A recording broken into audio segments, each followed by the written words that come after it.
They say you can't be lazy and have a good garden. The Amish would disagree. They just call it working smart. See, there's a difference between being lazy and being clever enough to let nature do the heavy lifting. Why spend your weekends wrestling with weeds and hoses when the right plants can do half the job for you? In this video, we're going to look at 10 easy crops that practically grow themselves. No fancy tools, no complicated routines, just old-fashioned common-sense plants that feed you while you rest. You'll see how the Amish quietly build abundance with simple systems that work with nature, not against it. The Amish understand something most of us forget. The best gardens aren't about constant labor. They're about balance. When you choose the right crops, you can step back and let nature handle most of the work. It's about smart choices, not sweat. If you're the kind of gardener who likes results without constant effort, this guide is for you. Let's look at the first crop that rewards patience and simplicity like few others. Potatoes, the lazy gardener's gold mine. Potatoes are like quiet workers in the soil, dependable, forgiving, and always ready to surprise you. They don't need much to thrive. Loosen the soil a little, tuck in your seed potatoes, cover with straw or mulch, and walk away. Rain handles the watering, mulch keeps out weeds, and when the tops wither, your pantry's about to be full. The beauty of potatoes is that they don't complain. Miss a week of weeding? They don't mind. Forget to fertilize? They'll still give you a hearty harvest. The Amish rarely dig up their potato beds every year. They simply add a thick layer of compost and straw over last year's patch. The old tubers sprout again through the soft layer, making new plants without any tilling or turning. It's what they call lazy man's plowing, and it works beautifully. It keeps the soil rich, reduces labor, and the harvest slips right out of the loose mulch when it's ready. Potatoes are like dependable friends, always there, quietly working underground while you're busy doing something else. They don't need attention. They just need a little cover and some time. A small patch of potatoes can feed a family all winter, and they store for months without refrigeration.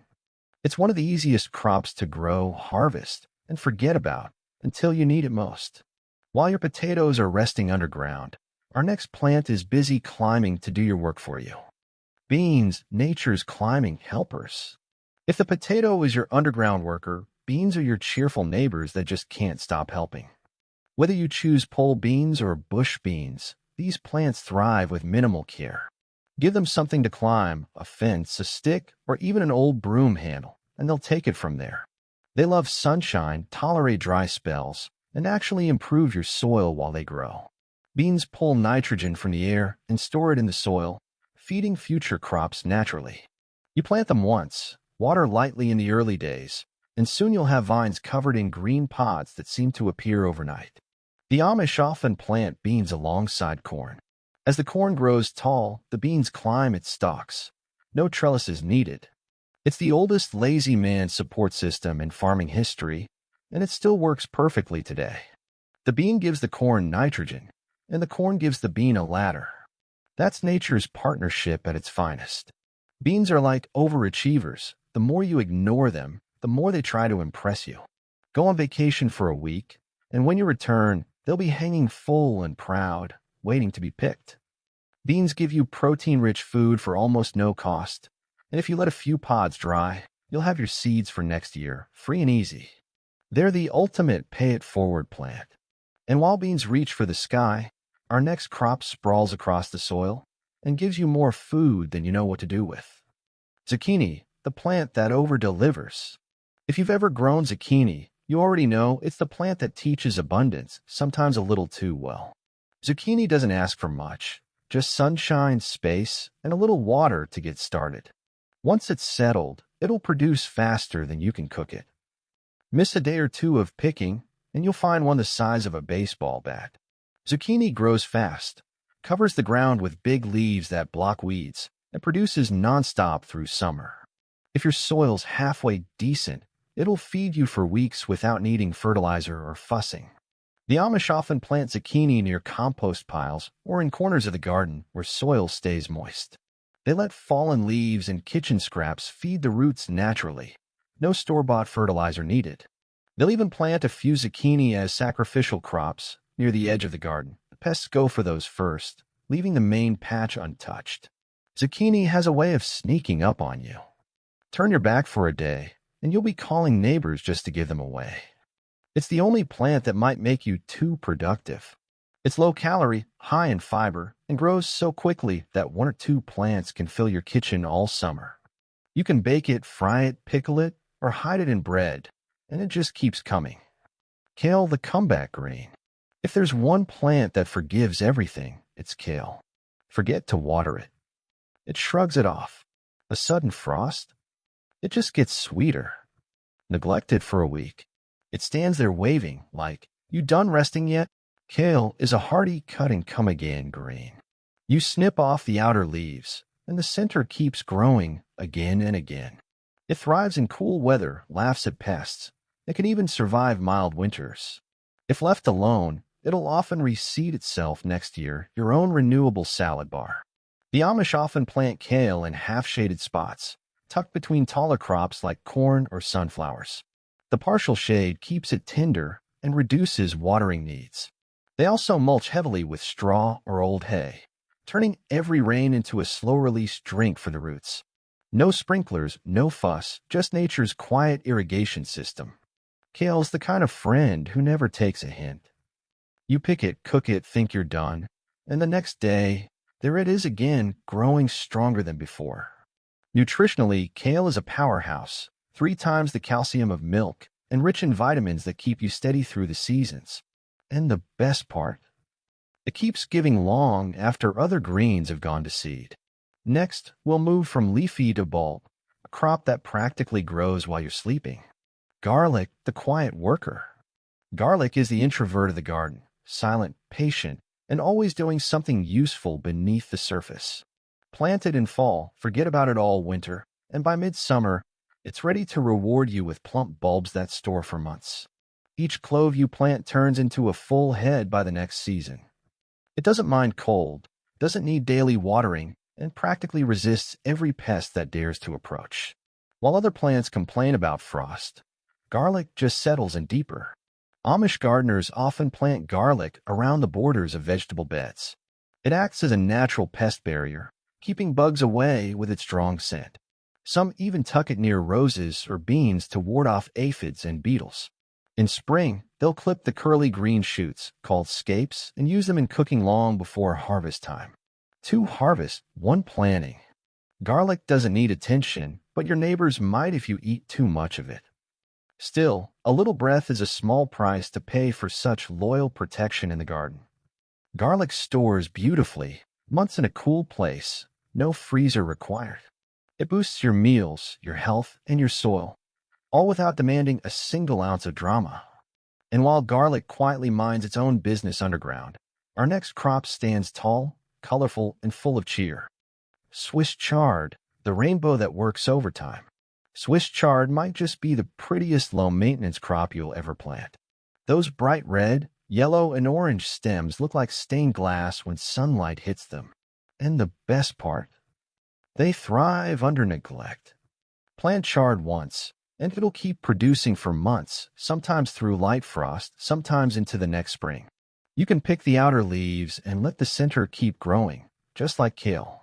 It handles heat, resists most pests, and tolerates poor soil like a champ. The Amish treat chard like a garden anchor. They plant it in small family patches, mulching it thick with straw early in the season. Once established, they rarely water it. The mulch keeps moisture steady.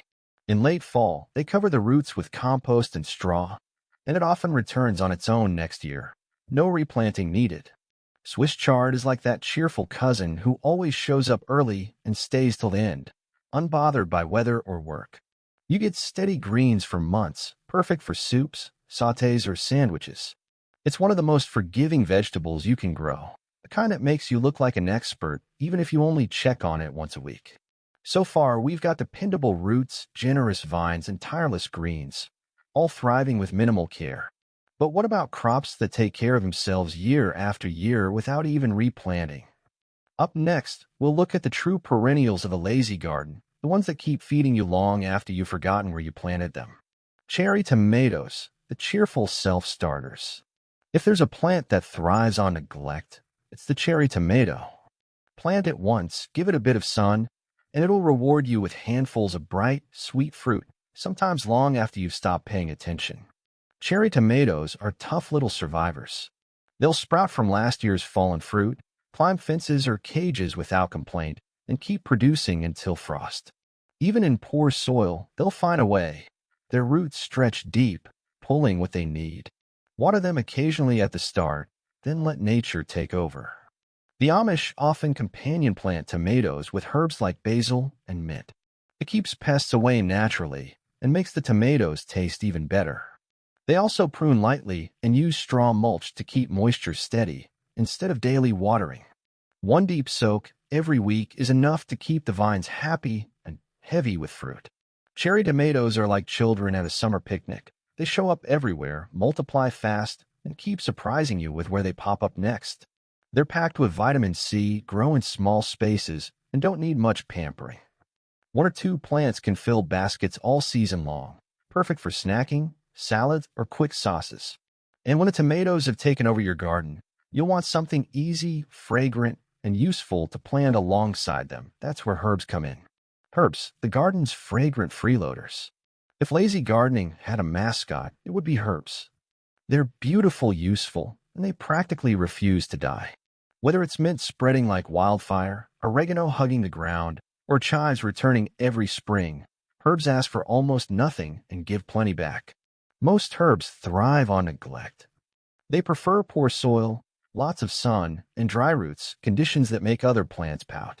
Once established, many herbs like mint, thyme, and chives return year after year with no replanting. You can snip them any time, and they'll grow right back. Amish families often plant herbs right outside their kitchen doors, where they can reach out for a handful while cooking. They let mint and oregano spread naturally along fences and pathways. It keeps pests down and makes the whole homestead smell sweet. Some even tuck basil between tomato plants for extra flavor and fewer bugs, a time-tested duo that needs almost no maintenance. Herbs are the freeloaders of the garden. They just move in, make themselves comfortable, and keep giving back like they're paying rent and aroma. Fresh herbs add big flavor without big effort, and they dry easily for winter use. You can fill jars for your pantry or make gifts for neighbors, all from plants that practically grow themselves. Now, if you want something even longer lasting, a plant that'll come back for decades without replanting, it's time to meet the king of the lazy garden. Rhubarb, the patient provider. Rhubarb is a gift that keeps on giving. Plant it once, and it'll feed you for years, maybe decades, with nothing but a little care each spring. It's tough, colorful, and reliable, like a good old farmhand who never calls in sick. Rhubarb grows from thick roots that store energy through winter. Each spring, red and green stalks push through the soil like promise made visible. Once established, rhubarb doesn't need watering except in long dry spells, and it shrugs off frost like it was made for it. The Amish plant rhubarb in well-drained corners near compost piles. Each year, they spread a bit of manure or compost around the base, and that's it. Every few years, they'll dig up the clump, split the roots, and replant half, doubling their harvest without buying a single seed. It's an old trick called root division, one of the simplest ways to multiply abundance. Rhubarb's like that sturdy old aunt who brings dessert to every gathering. Tart, dependable, and always early. It's a perennial powerhouse that thrives with neglect, adds color to your garden, and bakes up beautifully in pies, jams, and sauces. Once you plant it, you'll wonder why everyone isn't growing their own. Self-seeding greens and walking onions, nature's perpetual pantry. If there were ever a garden that took care of itself, it would be one filled with self-seeding greens and walking onions. These are the crops that don't just grow.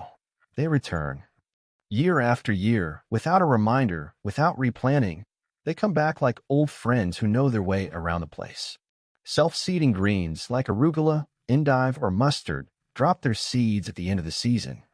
When spring rolls around, tiny new shoots appear on their own, ready to fill your salad bowl. You don't need seed packets or schedules. Nature's already made the plan. Walking onions are even more impressive.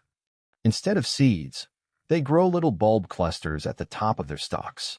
When those bulbs get heavy, they bend down, touch the soil, and start a new plant a few inches away. The onions literally walk across your garden, multiplying with every step. The Amish often plant walking onions at the edge of their gardens where they can spread freely. Once a year, they harvest what they need and let the rest keep moving on their own. It's a living pantry, always there, always renewing itself. Some families trace their onion patches back generations, never replanted, just tended and shared. If there's a crop that understands the meaning of lazy, it's this one. Walking onions don't wait for you. They pack up and move on their own. These self-reliant crops are perfect for anyone who wants homegrown food without the annual startup hassle. They save time, money, and effort, and they quietly remind you that abundance doesn't need constant control. So there you have it, 10 crops that prove gardening doesn't have to mean endless weeding, watering, or worrying. The Amish have known this for centuries. The best gardens are built not with hard labor, but with trust, in the soil, in the seasons, and in the slow, steady rhythm of nature. Working smart isn't lazy. It's wisdom earned through generations of watching what lasts and what fades. When you choose crops that grow themselves, you give nature room to do what it's best at, creating life quietly, without fuss. Imagine sitting on your porch as the sun sets, the air thick with the scent of herbs and warm earth. Your garden hums softly, beans climbing, potatoes swelling, kale waving in the breeze. You haven't worked yourself tired. You've worked yourself wise. That's the kind of abundance that lasts. The kind the Amish live by, simple, steady, and kind of both gardener and ground. If this kind of peaceful, no-fuss gardening speaks to you, give this video a like. It helps us keep sharing old-fashioned wisdom that makes life easier and richer. And if you like more tips like these, subscribe and stay with us, because there's a lot more to learn from those who live simply, grow quietly, and let the land do the teaching. The truth is, you don't need a fancy setup or endless energy to grow a good garden. You just need a bit of patience, the right plants, and faith that nature knows the way. So plant once, take it easy, and let your garden surprise you year after year. Because even the laziest gardener can grow abundance if they learn to let go and let the earth do what it does best.